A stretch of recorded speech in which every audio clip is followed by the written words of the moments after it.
To the 5 people watching, I guess, welcome to episode 2 of Unrestrained. We got a great show.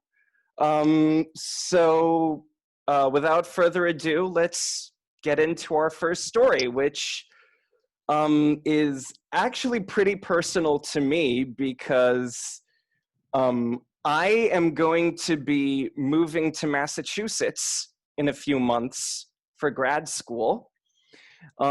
So I've been paying really, really close attention to the Senate race between Ed Markey and Joe Kennedy. And like, this race is really, really interesting because Ed Markey is the incumbent, and usually I love primarying incumbents. I just absolutely love it. But this is one of the rare times that I actually supported the incumbent. Ed Markey was a congressman for 37 years, and he was a senator for 7 years. And to be honest, his record is kind of mixed. Like, the one thing that a lot of progressives bring up is that he voted for the Iraq War.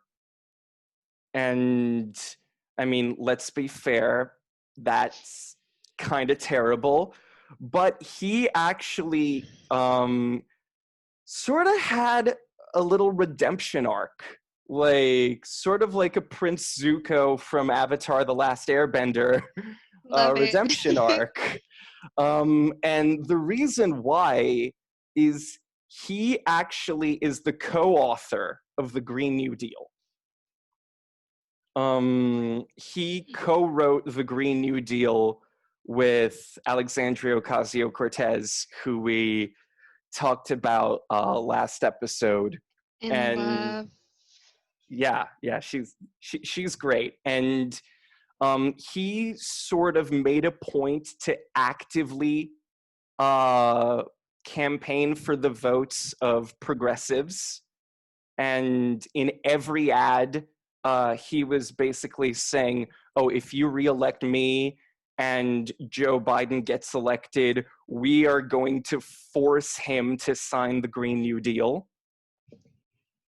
I like that. I like the way that sounds. Yeah, it's great. So he had sort of a redemption arc, and what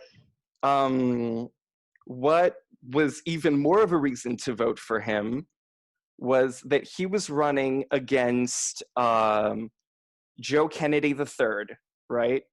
And he is Bobby Kennedy's grandson. So he, like, obviously, the Kennedys in Massachusetts, it was like a really competitive race for a while.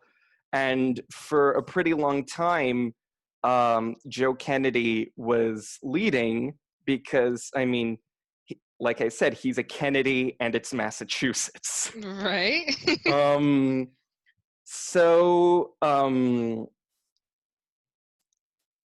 Then election day came around, and I'm incredibly happy to report that Ed Markey won. And it was a pretty decisive margin of victory. It was 55.4 to 44.6. Okay, yeah. Yeah, and I'm just looking at the district map here on the New York Times. Kennedy won Springfield and Worcester, and Ed Markey basically won all of Boston, which is really interesting to me because Kennedy lost the district where JFK was born. Interesting. He lost the district where his grandfather was born. And it wasn't by a bit. He lost it by a lot. And he is actually the first Kennedy in history to lose an election in Massachusetts.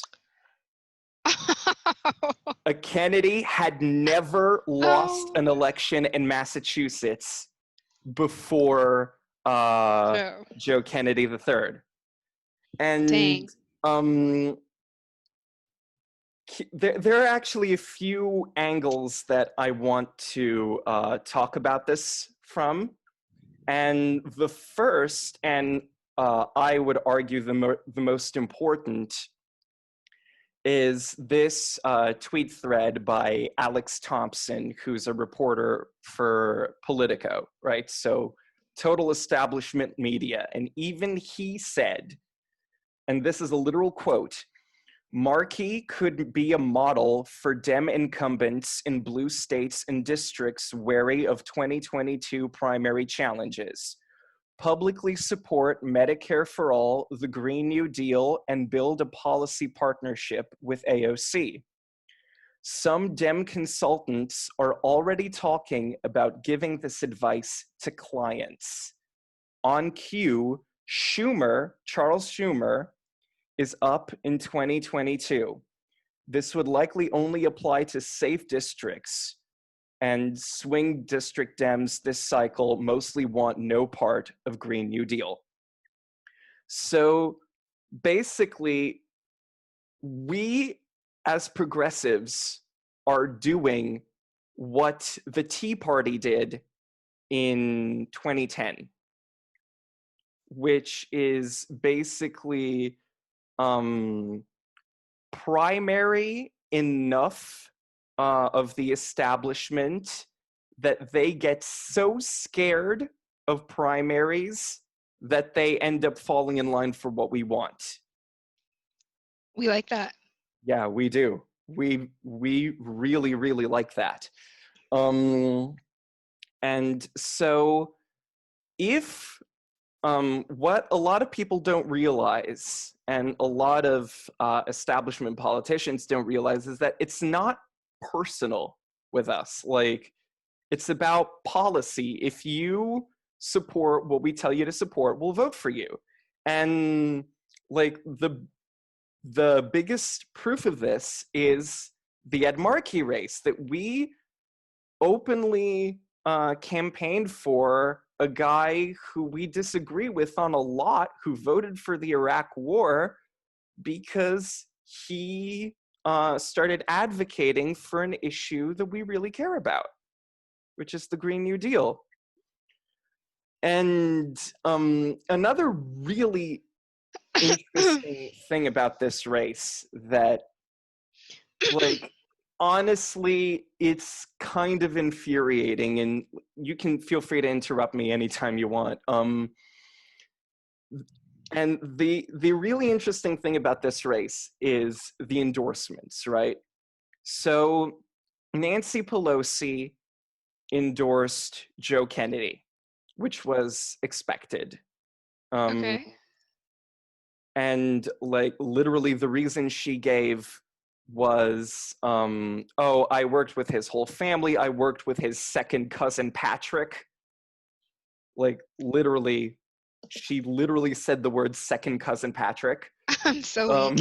Yeah, exactly. So it was kind of expected that that she was going to endorse Kennedy. Elizabeth Warren endorsed Ed Markey. Interesting. Cory Booker, who's a corporate Democrat senator from New Jersey, he endorsed Ed Markey.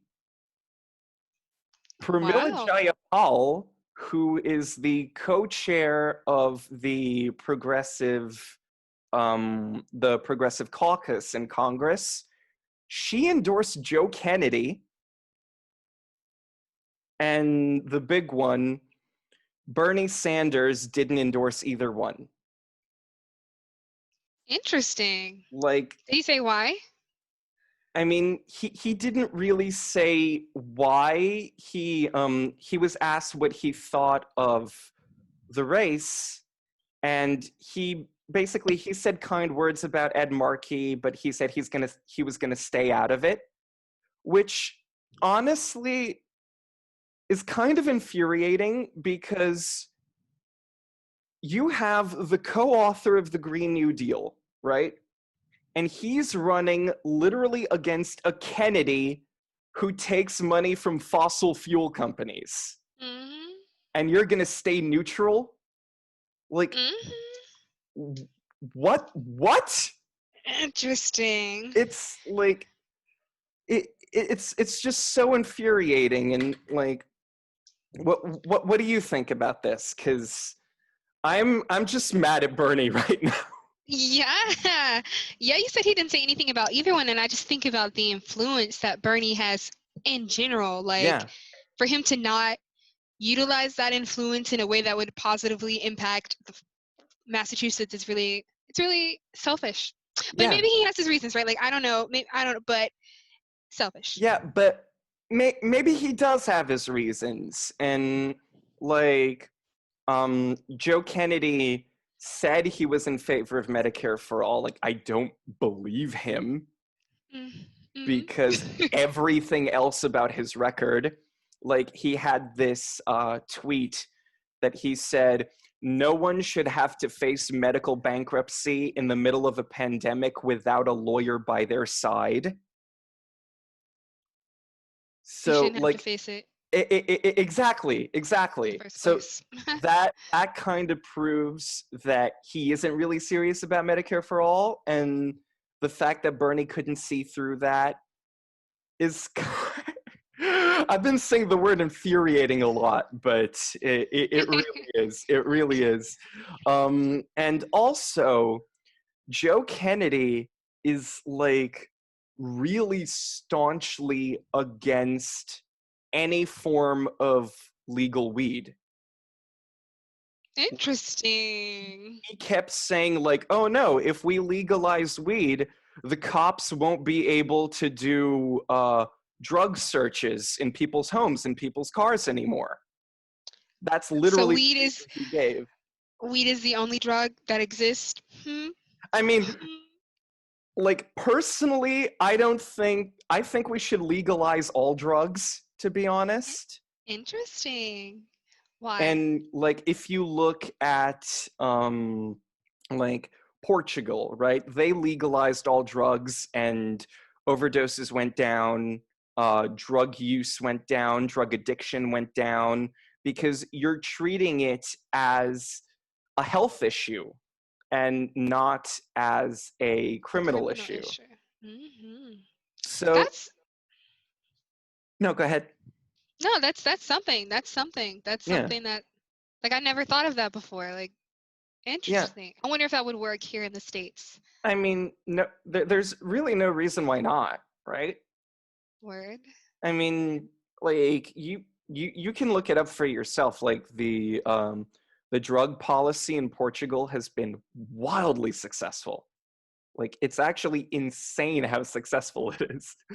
Okay, so it's not illegal. How do they get the drugs? You just go to like Walmart and say, I want some cocaine, or like how does it's not Walmart.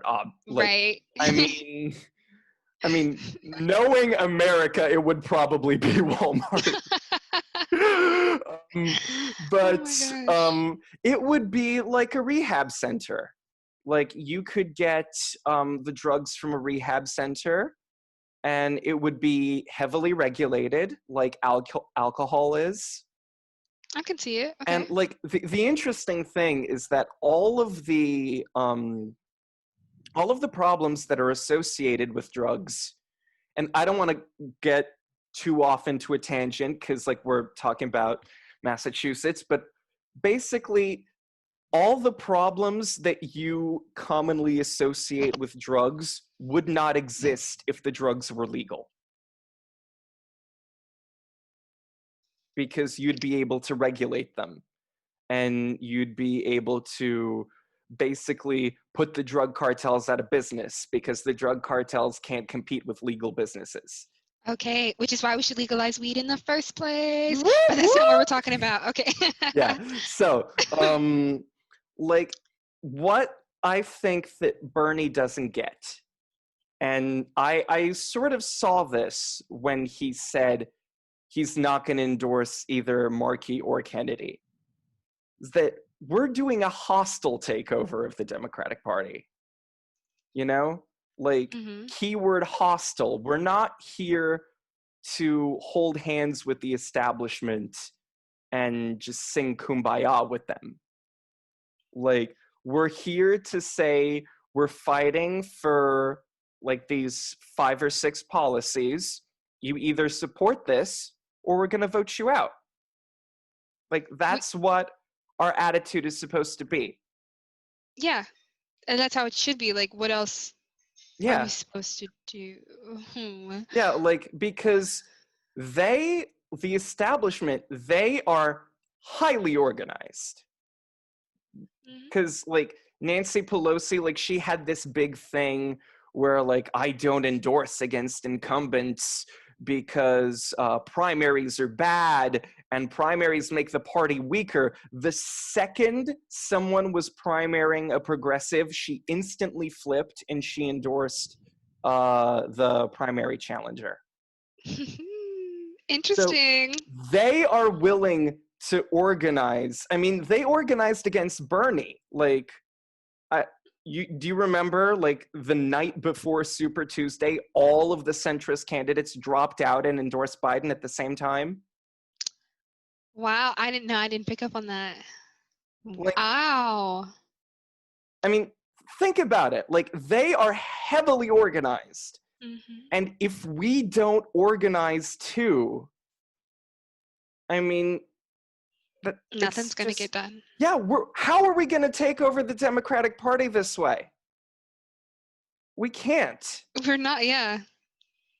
Interesting. Yeah, no, you're making great points right now. Yeah. Oh my goodness. Wow, like you literally just put me on to like the Green New Deal and that whole Massachusetts story, and just like you kind of, the whole Bernie not backing anyone kind of puts the whole, I mean, we already know he wasn't aggressive enough to win exactly. the race, right? But this not backing, this being silent, this being like passive on the issue kind of supports the fact that he's not aggressive, and probably not what we needed at this time. Yeah. But we already knew that, but it is just like, yeah, his actions support that. And I just wanted to say that because that is amazing. Yeah. Just last thing on this. The next Bernie Sanders won't be so nice.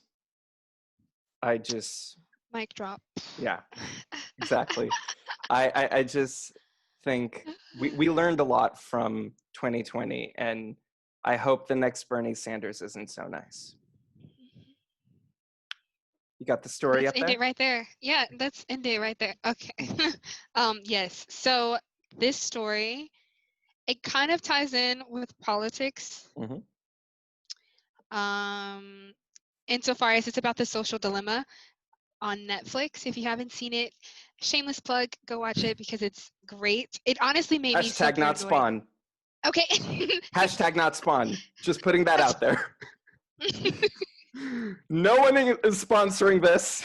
No. We're not being sponsored by Netflix. Although if they want to, Netflix, they can't. Okay. hit me up. Please. Yes. Okay. And it's just Go on. I love it. It was just talking about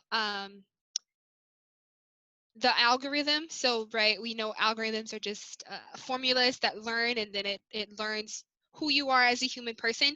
And the craziest thing is, like, these algorithms know more about you than you know about yourself, right? Like, they see how long you stay on a picture, they see how long you stay on a site, they see what sites you visit, they see what you interact with, and they use all of that information and then some to cater to your interests that you've shown.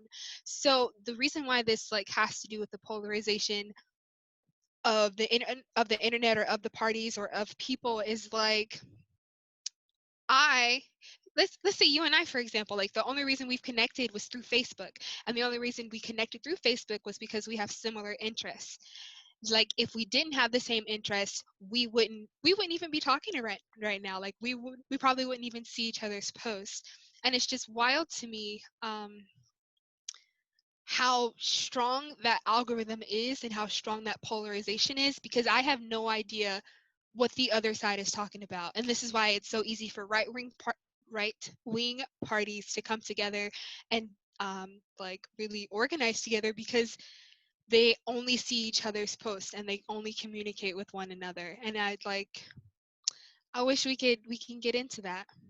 Yeah, like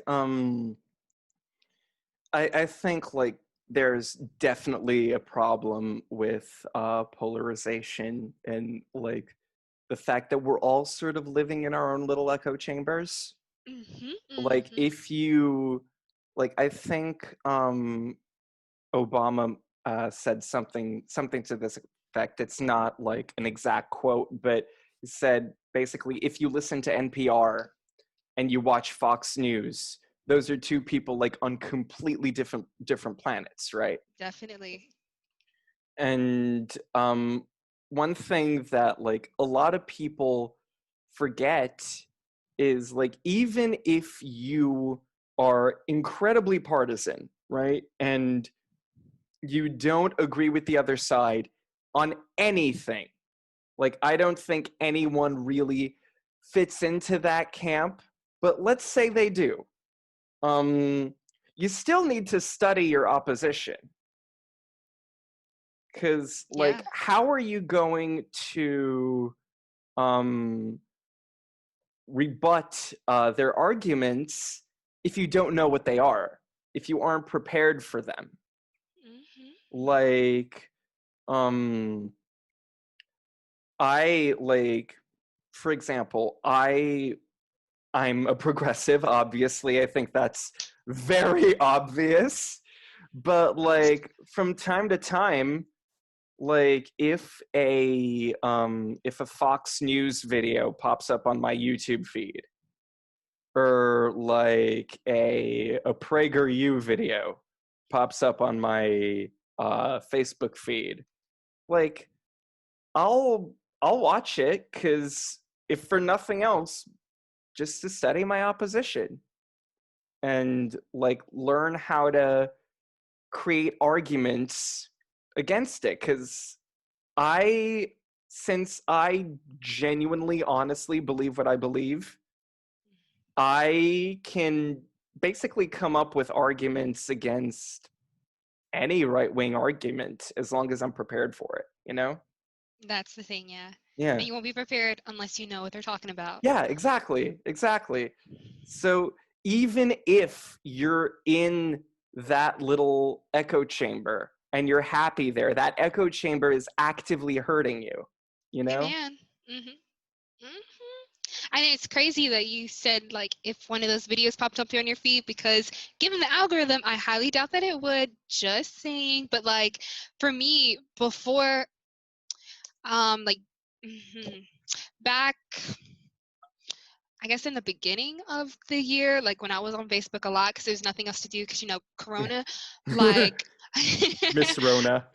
Oh, gosh, she did some things. Let me tell you. Yeah. Um, but like I would only listen to what I agree with. I would only Yeah. watch what I agree with. I would only interact with what I agree with. And like just the thought of interacting with something that I didn't agree with, the thought of interacting with something white right such a hard word, right wing or like Trump related, I'd be like, oh no, get that ish out my face. But now I'm like, I'm not ever going to agree with it, of course not, but I think it's super important just to know what's going on Yeah. outside of who I am and what I agree And with. also, like, we might be introduced to arguments that make sense. True. Like, True. if you're like, because we can't close our minds to having our minds changed, you know? Yeah. So like if we're watching like some right-wing group or a right-wing lecturer on a college campus or whatever, I mean, and they make like they say something that we think makes sense, and we can respond with something that they might think makes sense. Like we always have to be open to new ideas, you know? Yeah. And Yeah. I And No, go ahead. Go ahead. You just made me so excited because it's like you said earlier, there is no such thing as one person being completely one way and unable to agree with the other side. Like Yeah, there are arguments and there are things that exist in both sides that both sides can agree with, like from the other side, yeah, that makes and yeah, like okay. like there are a ton of bipartisan issues that we don't even talk about. Yeah. Like, I think it's I last poll on this I saw, I think it was like 80% of Americans want to raise the minimum wage. That's more than two. That's some people from one party and another party. I'm Yeah, just exactly. saying. Like, I think universal background checks is at like 97% or something. That's okay. Okay. Yes. Yeah. Yes. Those are things that affect, because underneath whatever party we wear or agree with, if it's deeper, like we're human and we have to deal with the same ish. So there are some things that we definitely have to agree on together, no matter where we stand. Yeah. Oh, And that just made me so like hyped. it's funny, right? Because I also think that there's sort of a dark side to all this, like especially when, because I wrote a Medium article a few months back, that it was about the dangers of bipartisanship, Interesting.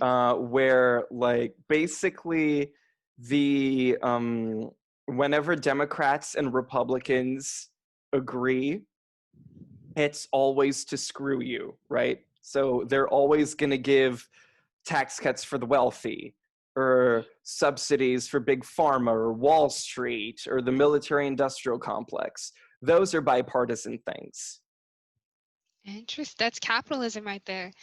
Like Yeah. at its core, like that's what that is. Second story, right, is actually one that gave me a lot of hope. And it is the Edward Snowden story. A court in the US ruled that the mass surveillance program that Edward Snowden was a whistleblower for, they ruled that it's illegal, basically. So This is recent. yeah, 7 years after former National Security Agency contractor Edward Snowden blew the whistle on the mass surveillance of Americans' telephone records, an appeals court has found the program was unlawful and that the US intelligence leaders who publicly defended it were not telling the truth. In a ruling handed down on Wednesday, the US Court of Appeals for the Ninth Circuit said the warrantless telephone dragnet that secretly collected millions of Americans' telephone records violated the Foreign Intelligence Surveillance Act and may well have been unconstitutional. Snowden, who fled to Russia in the aftermath of the 2013 disclosures and still faces US espionage charges, said on Twitter that the ruling was a vindication of his decision to go public with evidence of the National Security Agency's domestic eavesdropping operation. And here we have a quote from him, which is, quote, "I never imagined that I would live to see our courts condemn the NSA's activities as unlawful and in the same ruling credit me for exposing them," Snowden said in a message posted to Twitter. Wow. Yeah. So this is really, really encouraging because you're seeing that the needle is starting to move, right? Hmm. Like, I think that in a few years, it could be 1 year, 2 years, 10 years, 20 years, we're gonna see Edward Snowden and we're gonna recognize him as the national hero that he is. Okay. Amen. Yeah, because he's basically a whistleblower, and he said what the government is doing is wrong. The government is lying to you. the government is acting unconstitutionally, and they tried to throw him in jail for it. And he had to exile to Russia, and he can't even come back to America for a free trial because a fair trial. I mean, because he isn't allowed to use public good as a defense. Wow. Yeah, like he isn't allowed to say in court that I did this for the public good. I did this because the government is acting unconstitutionally and illegally. He's not allowed to make that argument in a court of law. Wait, why not? Because the Obama administration who prosecuted him wouldn't allow him. They said, Wait. You are not allowed to argue that you did this for the public good. Even though he did. Yeah, he totally did. So when people ask, oh, why did he go to Russia? Why can't he just stand trial in the US? Because it would basically be a sham trial. Okay. It would be a sham trial because he's not allowed to use public good as a defense. Oh my goodness. Yeah, and when he's interviewed in Russia, he's not interviewed a lot, but he does get some interviews. He always, when he's asked, like, what do you want? Do you want a pardon? Do you want commutate? What do you want? And then he just says, I just want a fair trial. Like, that's all he's asking for. That's what he deserves. I feel that we owe him not only a debt of gratitude, but also, at the very least, a free trial and a fair trial. We do. The U.S. government owes that to that man. Yeah. Oh my goodness. Then it kind of makes me wonder, like, even though, so the courts said that he was right and that what the government did against him was unconstitutional. So why does he even need to go to trial at this point?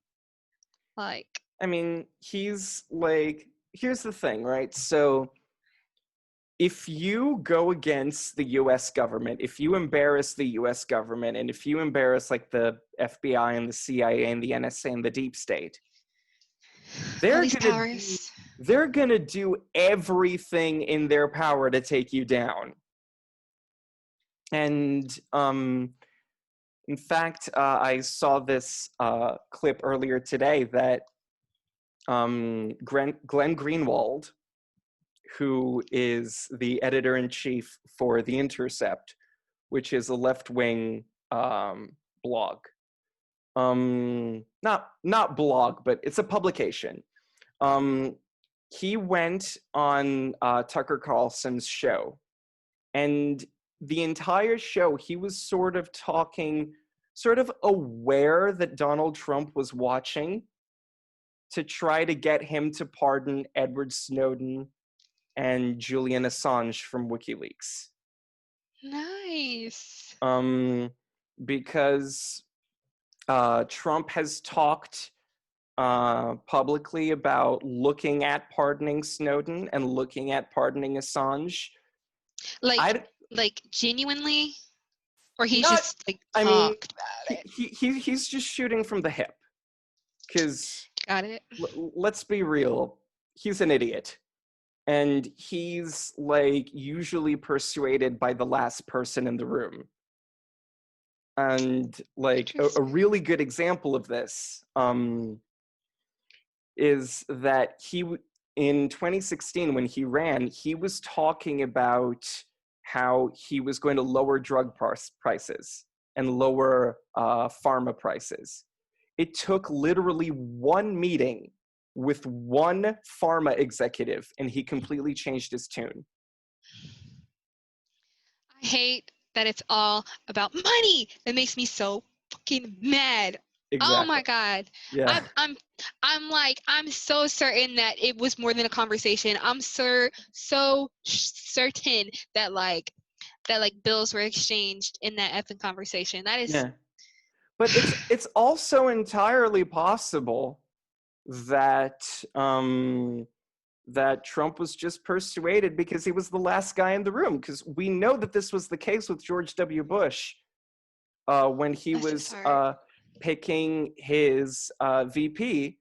Because Dick Cheney was on the Vice Presidential Selection Committee for George W. Bush. He was heading the committee, in fact. And when everybody else left the room, Dick Cheney just came up to George W. Bush and said, "Oh, I have an idea. I'll be your vice president." And George W. Bush was like, "Wee, that's a great idea." Not the accent. Okay. That's my terrible Texas accent, but he was like, "Yeah, sure, I'll that's a great idea. I mean, you got my Legos laying around. I want to play with my Legos." God. Oh my goodness. Yeah, so Yeah, it's totally possible. it is. So, like, I just hope. I don't think it's going to happen, but I'm really hoping that Trump pulls, like, a really, really fast one on everyone and just pardons Snowden and pardons Assange. Because not only is it right policy, it's also right from a moral perspective, you know? Okay. Hmm. And And like, what have you heard about Snowden and like, because you've got the pulse of America, don't you? no, no, I'm not even. This is embarrassing, but like the last time I heard about Snowden was way back when it was popping in the Mm-hmm. news. Like I completely forgot he existed. I completely forgot everything that he did is terrible. It's terrible. Mm. But now today I am, you know, I know. Yeah, I am it's I am incredible. what's that word? Fuck. I can't remember it, but you know, it means to know. I know about Yeah. Edward Snowden. And I'm like grateful that he blew the whistle. And more than that, I'm grateful that like he's been vindicated by the courts because Mm-hmm. now that makes it easier for other people to blow the whistle on bullshit going on in the government. And now they'll be vindicated as well because they're doing it for the greater good. Even though he can't have his fair trial saying it's for the greater good, these people who will come after him, he's like a pioneer. And I think that's absolutely Yeah. beautiful. That's what we need. Yeah. Couldn't agree more. Yes. Yes. And I like Googled him, you know, to catch up Mm-hmm. real quick. And he has this podcast with Joe Rogan. And I love Joe Rogan. So I'm excited to like have you listened to that yet? Not that particular one, but I've listened to Joe Rogan. Yeah. Okay. I'm excited to hear what they talk about after this. Yeah. Fun fact. You can, well, his book Permanent Record, for anyone listening, is available in paperback. So we can figure out what that's about if you Not are like Spawn. me. Okay, not Although, fun. although if he wants to, Ed, buddy, amigo, hit me up. I need Please. sponsorships. Yes. Send us free stuff Yeah. and money. Free Yeah. free stuff and money are always great. Okay. Okay, so story number 4 we're at? This one is talking about third parties. And this is so interesting because I hate the two-party system. I don't think hate that it it's too. inclusive. Okay. So I don't think that it's I inclusive mean, enough. I've voted for more Green Party and Working Families Party candidates than I've voted for Democratic candidates, to be honest. Interesting. And I have always wanted to go that way, but You're in North Carolina, exactly. And so you I hate to gotta. say it. I want to know how you think about this. I always knew that those people weren't going to win because they aren't the majority. So why would I waste my vote on them? So how do you feel about that concept? Like, I mean, I feel like people on both sides of that have a point, because you don't want to throw away your vote, but also at the same time, you like obviously, like, if you live in a swing state, that's a separate issue. Yeah. But in a perfect world, you should vote for the person who best represents your ideas and your values. Yeah. And if you don't vote for someone who represents your values, isn't that also, in a few ways, a wasted vote? Yeah, in the deep way, definitely. Yeah, Definitely. yeah, But in the superficial way, I don't think so. Because at least you're voting for like the lesser of two evils. yeah. But But then, the argument that people make is you're still voting for evil. You know? ooh, I haven't heard that. I like that. I Yeah. like that. Yeah, I so now I'm mean, gonna we do would some never soul vote or searching. shame anyone. Like, you could vote for whoever you want to vote for, but As long as you vote. yeah, exactly, exactly. As long as you vote, I don't care who you vote for. I'm not going to shame you. Like, voter shaming is not something we do on the show. No, but it's super interesting to like know how other people vote and to like also of course I don't talk to people about how they vote, Hmm. but I've never met someone who's voted for like a third party Yeah, like you have told me you do. So I think that's very interesting. yeah. Yeah. But this is from the New York Times and it's a little old. It's like 5 years old, Hmm. so whatever. That's old. But it's written by Mo, whoever his name is, and it says, of course, people are frustrated with the two-party system. Duh, we are. Hmm. He's like, is the solution to offer a third-party option? And he's not so sure. And so his arguments are that that interesting. He says, every major moment of progress in our nation's history was achieved in a highly partisan environment. And we have over 240 years of practice, so now we know how to be a partisan person. And I just want to say that practice isn't perfect practice. And like, just because we have 240 years of one thing doesn't mean we should keep it. Exactly. Side note. Thank you. And so he says that we've Hashtag tried the side whole note. tangent. Okay, okay, okay.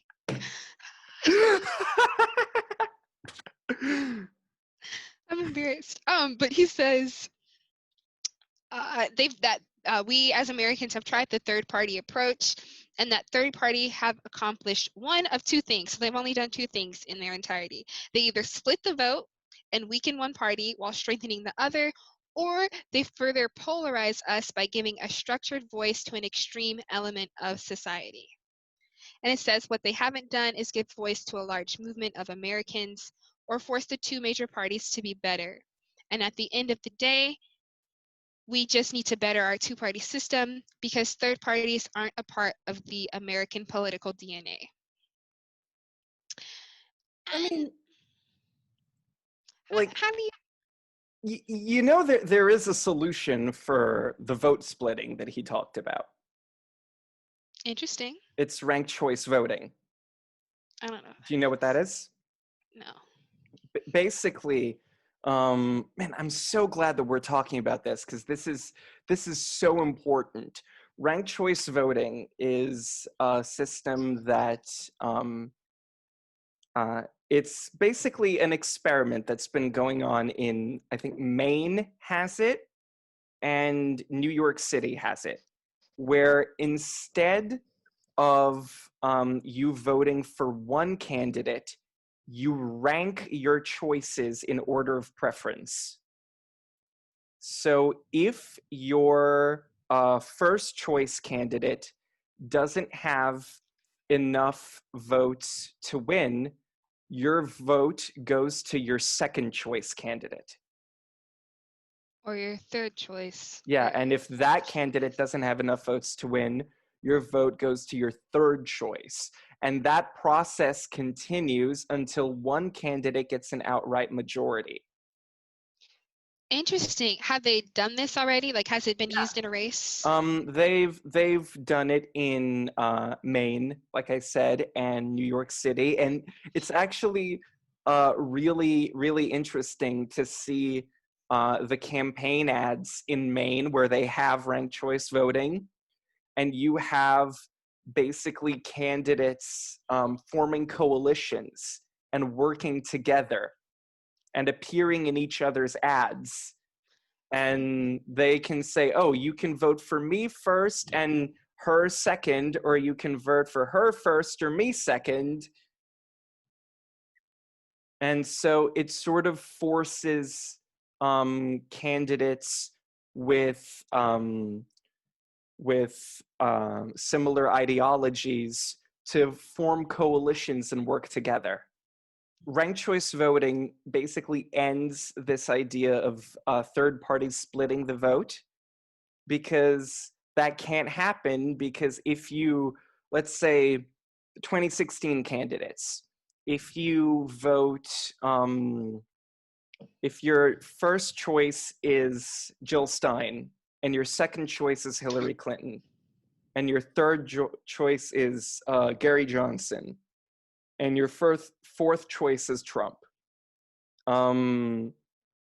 Jill Stein didn't get a large percentage of the vote. She got like maybe like 2% of the vote.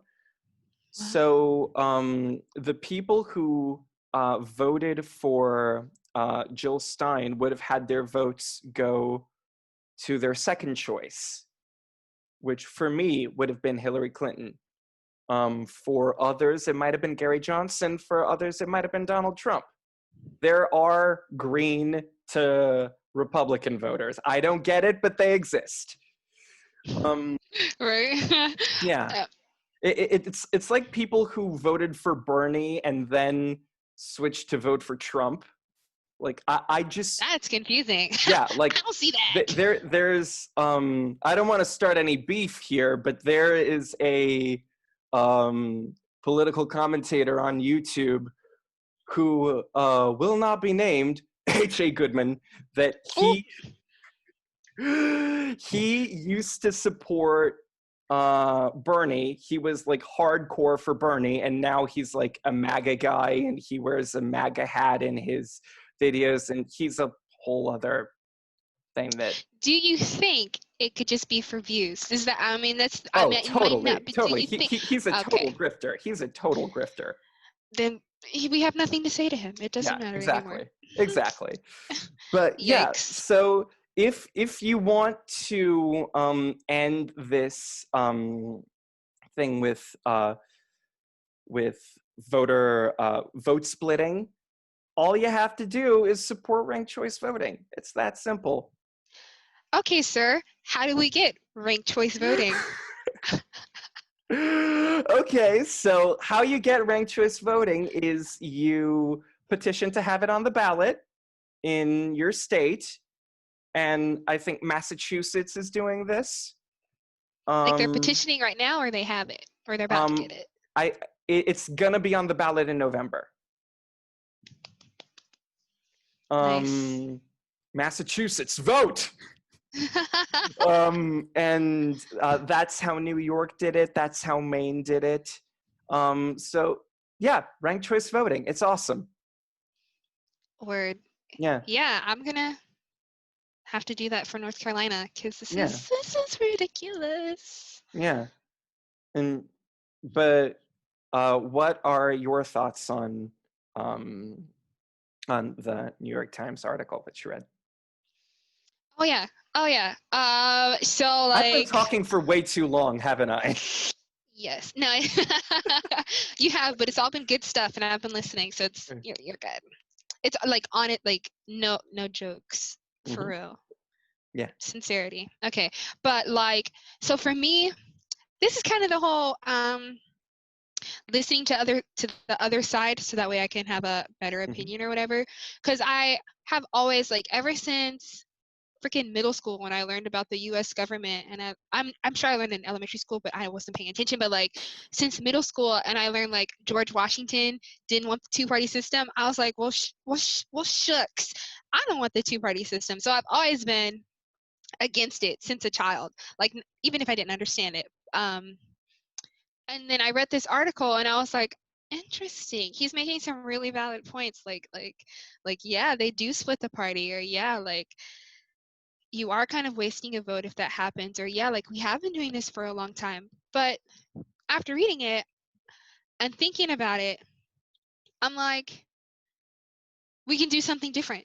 Like, and then you told me about the rank voting, and I'm like, we can just rank vote. Like, we don't have to keep everything Democratic or Republican. And like, I hate that so much because the parties have changed over the years. Like, I can't give you any specifics, but I know, like, we'll say like 20 years ago, something that was Democratic and a Democratic ideal was actually a Republican, ideology, and then vice versa. So it's like the parties have changed so much, they can't hold what we need.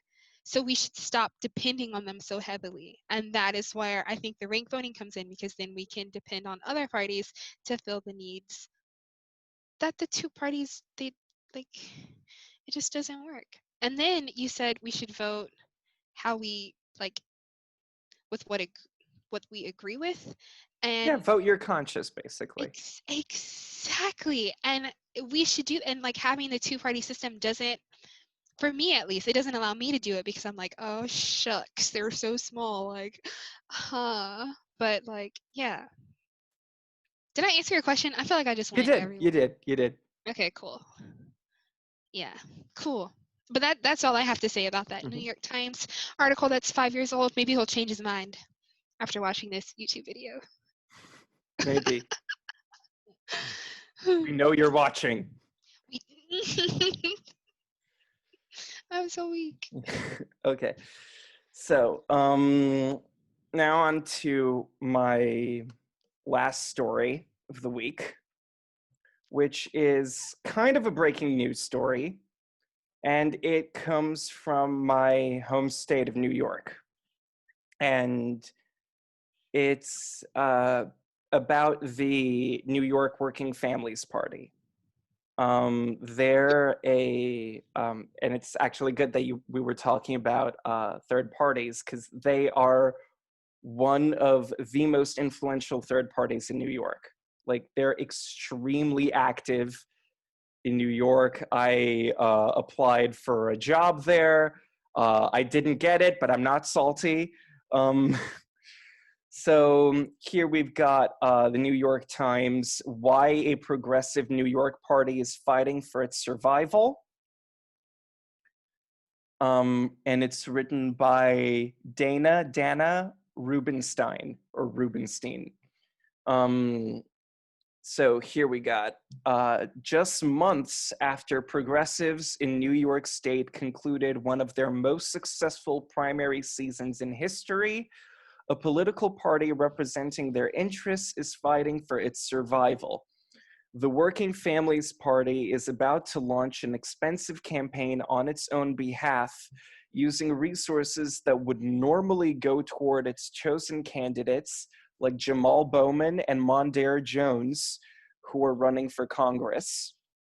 Because of rules backed by Governor Andrew Cuomo, a Democrat, concerning third parties, the Working Families Party must garner at least 130,000 votes, or 2% of the total vote, whichever is higher, on its party line for the presidential election in November, or it will lose its automatic ballot line in New York. And this is remarkable because the previous threshold before today was 50,000 votes. It needed to get 50,000 votes. Now it needs to get 130,000. They doubled that. Yeah, they And more than doubled plus, it. Yeah, they yeah. almost tripled it. And the reason why is really interesting, because in 2018, Governor Cuomo was running for re-election, and he had a primary challenge. Cynthia Nixon, who's an actress. You may know her as Miranda from Sex and the City. She was running for governor. No way. No Yeah. way. Oh, she's That's crazy. phenomenal. She's absolutely phenomenal. Um, and she was running well to the left of him. Well to the left of him. Like, her debate performance is on YouTube. It's one of the best debate performances I've ever seen. She just completely demolished Andrew Cuomo. Um, so she was running against him, and the Working Families Party endorsed Cynthia Nixon. And Andrew Oh. Cuomo did not take that well. Who was endorsing him? Or did he even need endorsements? Well, he was endorsed by basically the entire New York political establishment. He was endorsed by a ton of high-profile politicians. Hillary Clinton endorsed him. Chuck Schumer endorsed him. Tom Perez, the chairman of the DNC, endorsed him, even though he said he wasn't going to get involved in primaries. Yeah, what the hell? Yeah.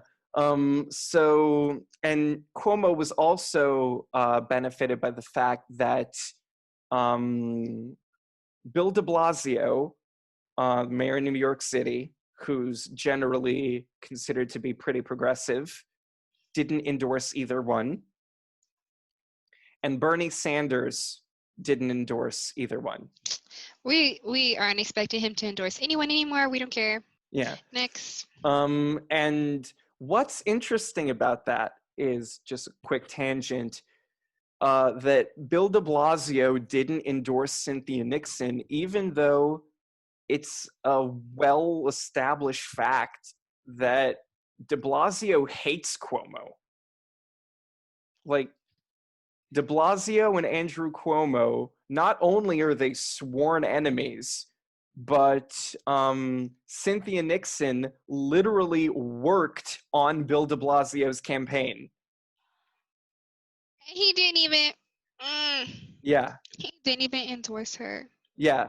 She was like very high up in his campaign. Like, she worked her ass off to get him elected, and he was like, "No, I'm gonna stay out of it." That, I'm into like conspiracy theories or whatever. So what if like the people who endorsed Cuomo endorsed de Blasio and he didn't want to lose his endorsement, so that's why he didn't endorse Cynthia? Is that a possibility? Or like I'm just shooting in I the dark? mean, we'll never know. Like, we'll never know. Like, I was always of the belief that Bill de Blasio was never really that progressive. He was just pretending to be. Interesting. Um, Interesting. but yeah, so because the Working Families Party endorsed Cynthia Nixon, Cuomo is basically trying to kill them. Of course. Yeah, and that wouldn't be surprising if you knew anything at all about Andrew Cuomo and how egocentrical and kind of sociopathic he is. But yeah, that's that. What are your thoughts? Like I'm outraged, but like I just I hate it and it hurts and I'm wondering like is there anything that can be done? Yeah, I mean, Yeah. like, unfortunately, they need 130,000 people to vote for Joe Biden on the Working Families Party line. Um, I don't know what so that means. so basically, you know how every party has their line on the ballot. You have the Democratic line, the Republican line, Libertarian, Independent, Green Party. There's the Working Families Party line where you can vote for Working Families Party endorsed candidates. Oh, And even though they aren't yeah, a because part. in New York has this thing where candidates can run on uh, under the banner of more than one party. Whoa, Yeah. that's So, confusing. like, for example, Hillary Clinton in 2016, she ran on the Democratic line, she ran on the working families line, she ran on the women's equality line. So you can do that in New York. Wow. So the Working Families Party endorsed Joe Biden after he won the nomination. So he's going to be on the line as a Working Families Party candidate. And in order for them to survive, they need 130,000 New Yorkers to vote for him on that line. And besides that, the only other thing we can do is apply public pressure on Andrew Cuomo, because he is very receptive to public pressure because he cares deeply about his image. That's good. That's Mm-hmm. good. Like you can use that. Yeah. You can use that. Yeah. An example of this is weed legalization, that he, in 2018, when he was running, he was completely 100% against legal weed. He said it was a gateway drug. He said he was never going to legalize it. And then Cynthia Nixon ran to his left and said, I'm going to legalize it. And she ran on, basically the one issue she ran on was, I'm going to legalize pot. And then after he won, he was like, okay, as a concession to her, I'm going to legalize pot too. Like, even though I don't agree with it, I'm going to basically hold my nose and do it. Nice. Nice. I mean, he didn't Okay. actually do it. No, I'm like, because weed But is still illegal. yeah, Why? yeah. What happened? Do you know what happened with that? Because As a since, tangent. like, he doesn't actually believe in it, so he doesn't know how to implement it properly. That's what you have advisors for. Like, what the heck? What the None heck? of it. I mean, all of his advisors are either anti-weed or in jail. So no, Oh, no. Here's my favorite Andrew Cuomo story. Right, ultimate tangent, but I bring this up all the time because it's absolutely hilarious. So Andrew Cuomo, right? He got elected in 2014, and he got elected in the middle of a massive anti-corruption crackdown in New York. And he was talking about, like, the one issue he ran on was corruption. He was talking about corruption all the time.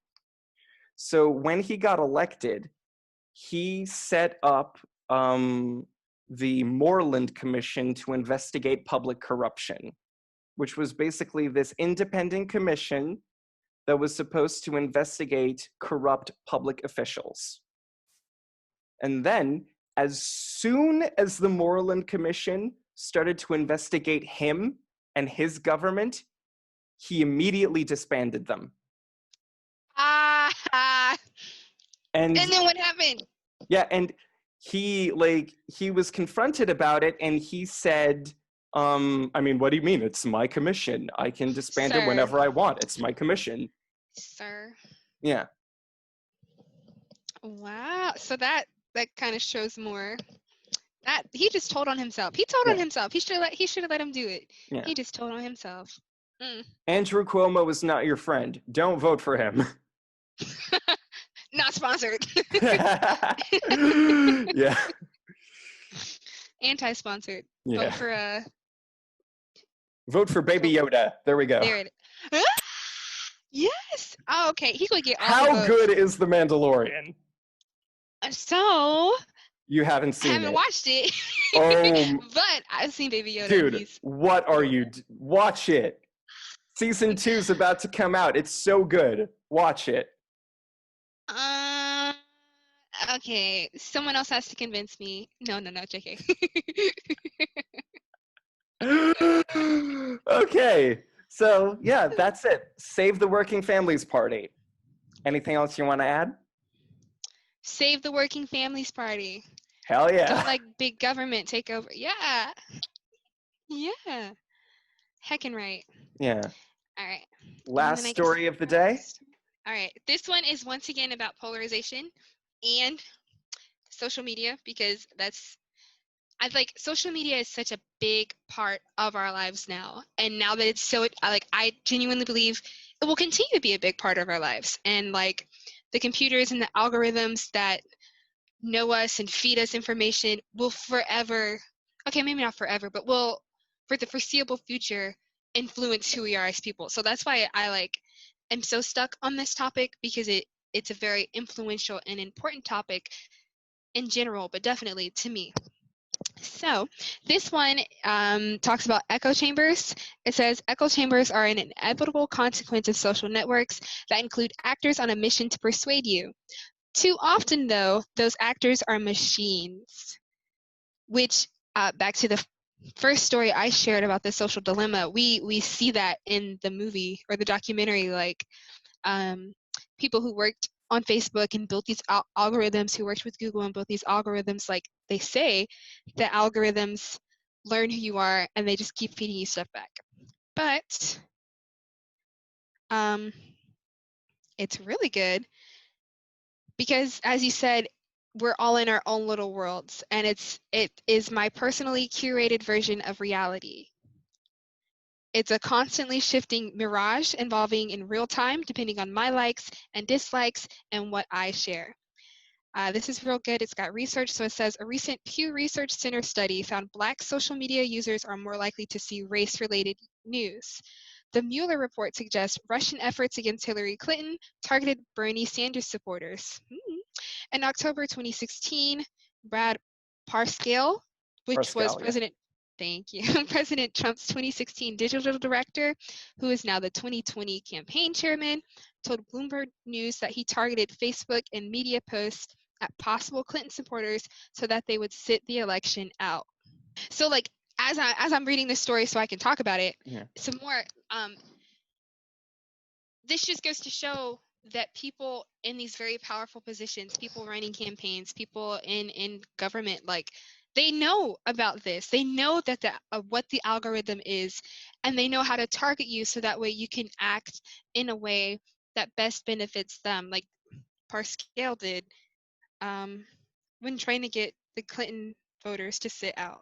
That's so bleeping crazy to me. I'm not going to read that whole story because it's too long, but we're going to go back to the first story. And it says that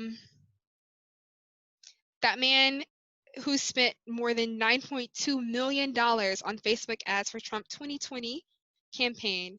He ran typically 50,000 ad variations each day, micro-targeting different segments of the electorate. Algorithms are prejudiced. Says they are the most powerful curators of information whose actions enable such manipulation by creating our fractured informational multiverse. Yeah, too long, didn't read. Basically, algorithms know who you are and they will feed you information based off of stuff you've previously interacted with, which could be good or bad. Yeah. Do you think that even if like there wasn't this sort of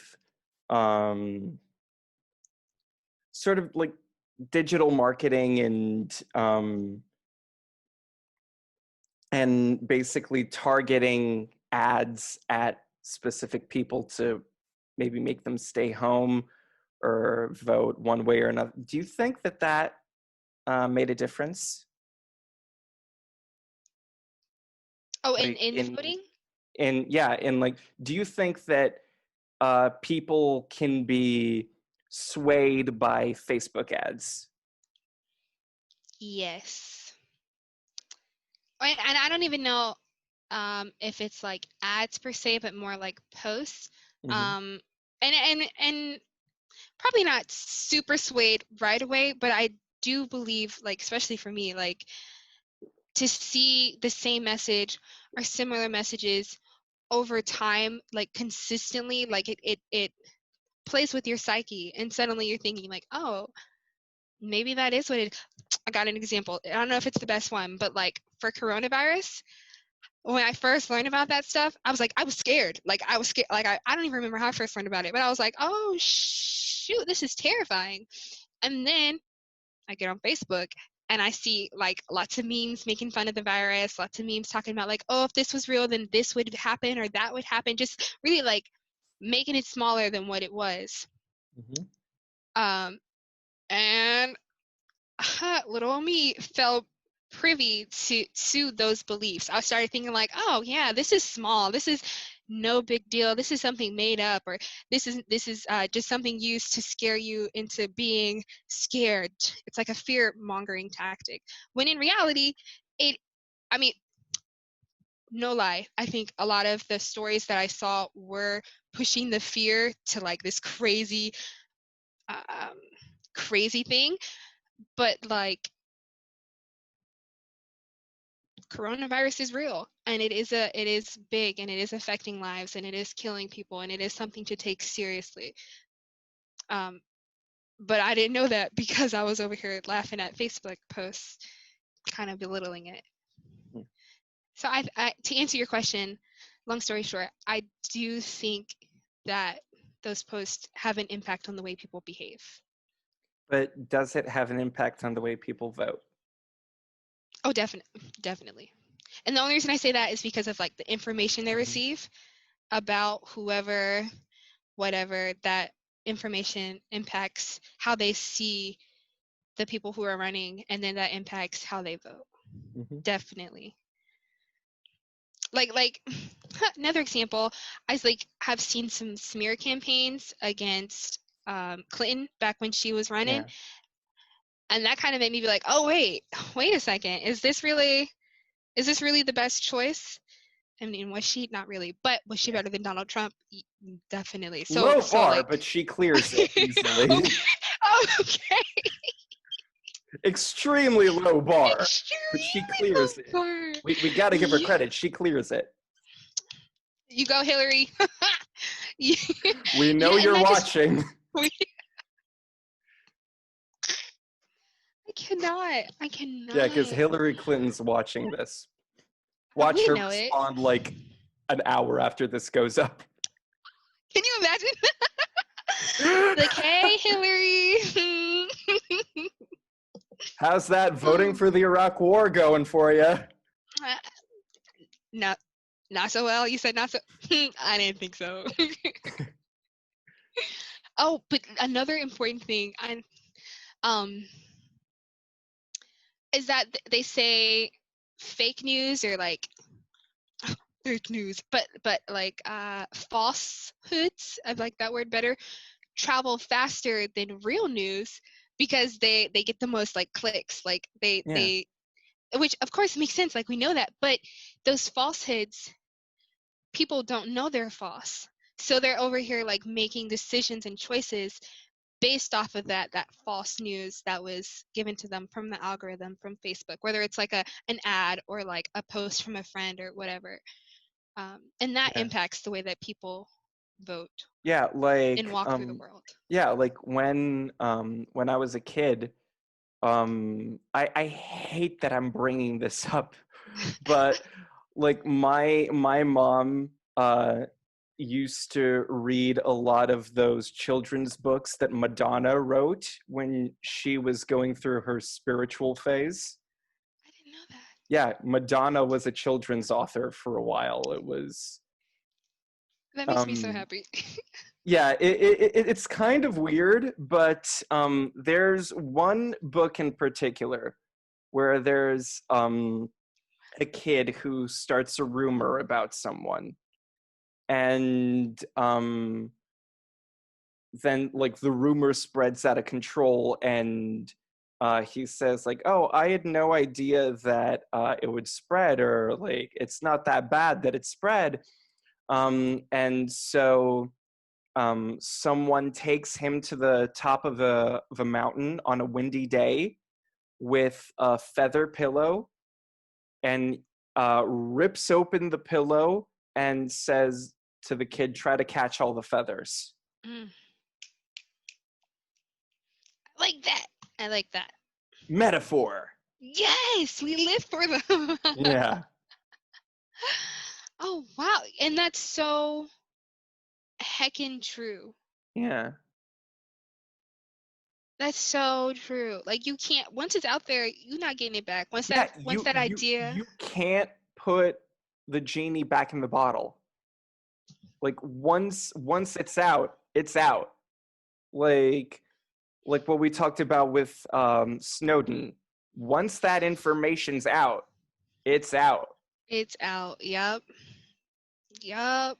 Like with WikiLeaks too. Bringing Yeah. that up.